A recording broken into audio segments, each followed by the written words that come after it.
So control of the distribution has always been at the core of media control. Who controls distribution control the media. Newspaper, on the radio, on television, everywhere it's all about distribution.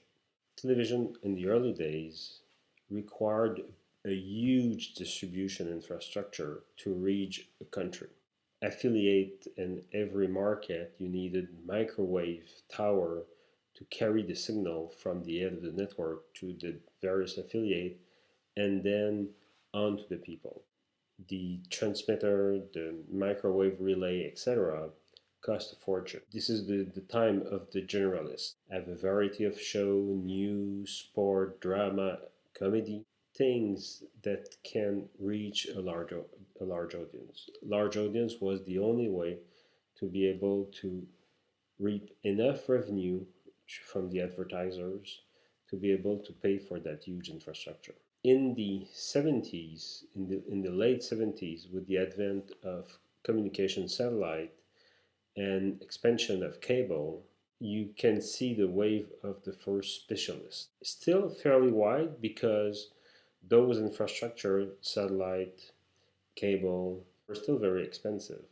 Less so than the transmitter everywhere and the big network model, but still expensive. Specialized audience, but still a very wide interest. This is the area of ESPN for sports, MTV for music, CNN for news. This is what marks really that era of the first generation of communication satellite, which were analog satellite. Late 80s, mainly 90s, you see a wave of more specialized channel that is combined with the added capabilities of digital communication satellite, squeeze channel in much less space, transmission costs that are even lower, and so you can cater to a more specialized audience. Now you have various channel for music, various channel for news, you have channel for specialized sport like golf. So during the 19th, at the same time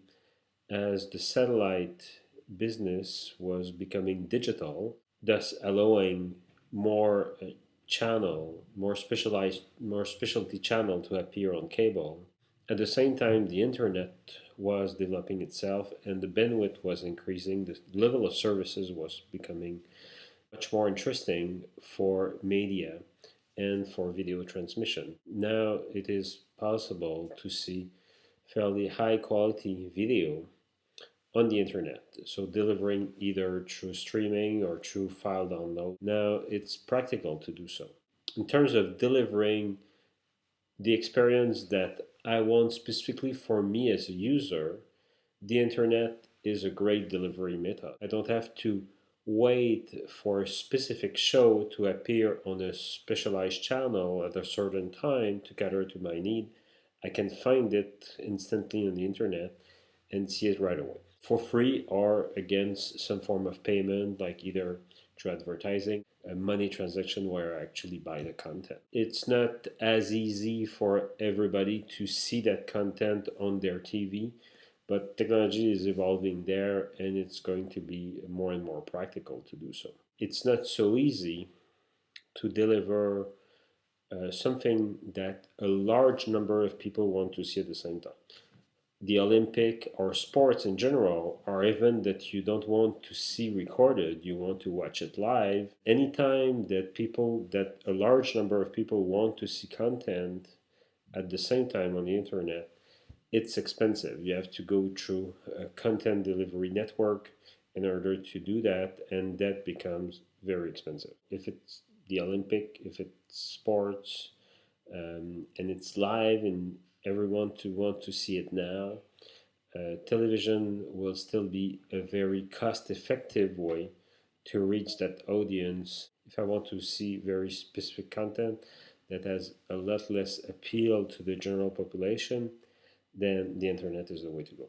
Since we had that trend of having some generalists, some specialists, now more specialized, then you will go back to more or less channel that cater to huge audience, more or less generalist TV or specialists in the live scene, breaking news, sports, or drama that can attract millions of people, you still will have that on TV. But you can foresee that the number of specialty channel will be less. The one that makes money at this time are the specialty channel. This is an anomaly because it's the contract that they have with the cable operator that enables them to be profitable that way. The network, which are faced with downsizing because they have less revenue from the advertising, wants to get that same kind of deal from the cable and satellite.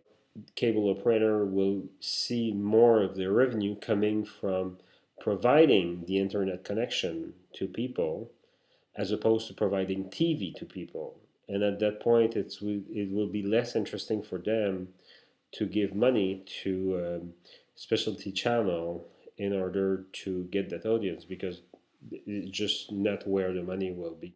We will see less specialists on conventional TV and more of them going straight and only on the internet. So, in that context, who is going to control the media? Who will have control in the media is who control the distribution. One, those who control the access, the pipe, so the cable company, the telcos, the mobile phone operator. How do you find content? You find content through search engine like Google and also repositories like YouTube and iTunes. How to find the content, how to access the content, those are the keys. Those are the people that will control distribution through the internet and those that will have most influence on the media in the future.